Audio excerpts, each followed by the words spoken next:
Bonjour, c'est Isaya de fr.isayabelle.com et je viens te présenter ici mon nouveau mini-cours, les 6 Odatropos, couper les liens toxiques, 7 protocoles qui marchent.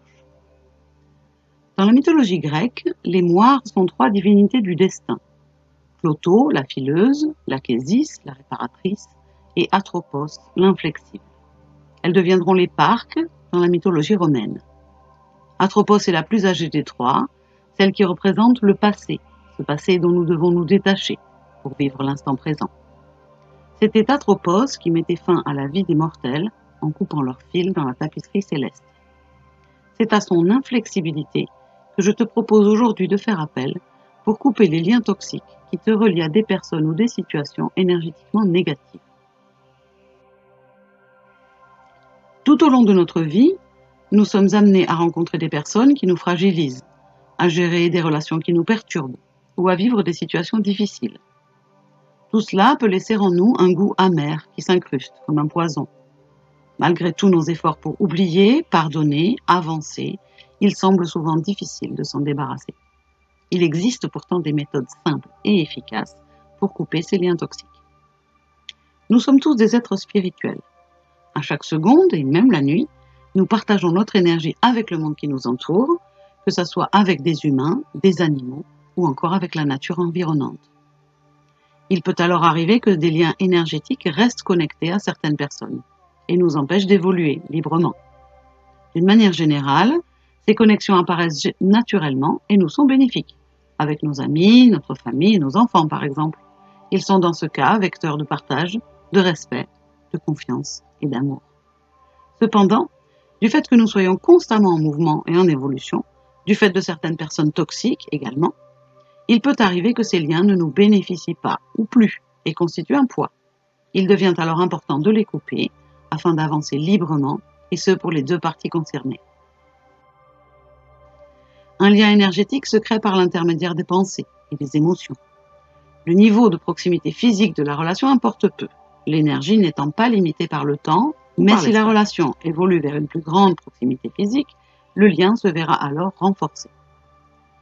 S'en libérer nous permet d'avancer sereinement sur notre chemin de vie, de laisser place à l'amour inconditionnel et de nous débarrasser de tous les liens toxiques, colère, peur, angoisse, jalousie, etc., qui nous relient à quelqu'un, vivant ou décédé, ou encore à une situation.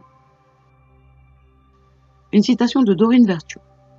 Chaque fois qu'une personne établit avec vous des liens qui sont fondés sur la peur, notamment la peur que vous la quittiez, ou la croyance que vous êtes sa seule source d'énergie et de bonheur, une corde se tisse entre vous deux. Quiconque est clairvoyant peut la voir. Les cordes ressemblent à des tubes chirurgicaux et fonctionnent comme des tuyaux. Lorsqu'une personne qui a besoin d'attention s'attache à vous, elle aspire votre énergie par cette corde éthérique. Il se peut que vous n'en soyez pas conscient, mais que vous en sentiez les effets. Vous vous sentez fatigué ou triste, sans en connaître la raison. Eh bien, c'est parce que la personne à l'autre bout de la corde a pompé votre énergie, ou vous a envoyé de l'énergie toxique par la corde. Ainsi, chaque fois que vous aidez quelqu'un ou que vous vous sentez léthargique, triste ou fatigué, c'est une bonne idée après de couper la corde. En rompant le lien, vous ne rejetez pas, vous n'abandonnez pas la personne.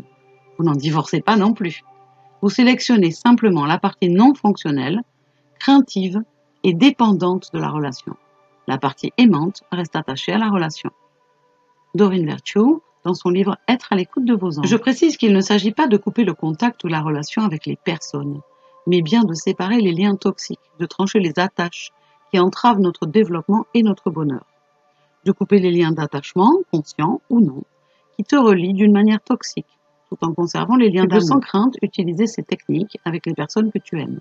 L'amour n'en sera que renforcé. Il s'agit donc d'utiliser ces protocoles pour couper les liens toxiques avec des personnes qui nous laissent la sensation de rester énergétiquement collés à nous, d'une façon ou d'une autre. Tu sais, cette impression que tu ne peux pas retirer cette personne de ta tête, qu'elle revient vers toi, un peu comme si tu y étais attaché avec un élastique géant. Je parle ici des liens qui te parasitent, ceux où tu sens que ton énergie ne part pas dans la bonne direction et que ce qui te lie à cette personne n'est pas très sain. Dans la mesure où ces liens se recréent par les pensées et les émotions, il est possible que tu aies à répéter ces protocoles régulièrement jusqu'à ce que tu te sentes totalement libéré. Il n'est cependant pas rare de ressentir immédiatement les bienfaits ou de constater des changements dans les jours tels que la résolution d'un problème, une sensation de paix, des nouvelles inattendues d'une personne. Cependant, il arrive parfois qu'il faille patienter et persister dans la pratique avant d'obtenir les résultats escomptés. Ceci dépend de l'intensité du lien qui te relie à la situation problématique et de ta capacité à lâcher prise.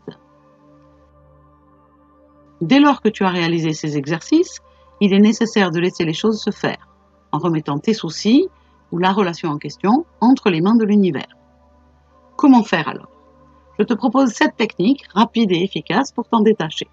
La raison pour laquelle je t'en propose 7 est que chaque technique est un peu différente des autres et que chaque personne sera plus ou moins attirée par l'une ou l'autre. À toi de choisir le protocole qui t'appelle ou d'en essayer plusieurs. Tu peux donc choisir de travailler avec une ou plusieurs de ces techniques. Je t'invite à faire confiance à ton intuition pour le choix de la méthode. Tu trouveras tous ces protocoles détaillés dans mon mini-cours sur le sujet, auquel tu peux accéder en cliquant sur le lien dans la description. Le mini-cours contient également une méditation ainsi que plusieurs aides pour l'utilisation des techniques. Je te remercie de ton écoute et te souhaite une prompte libération.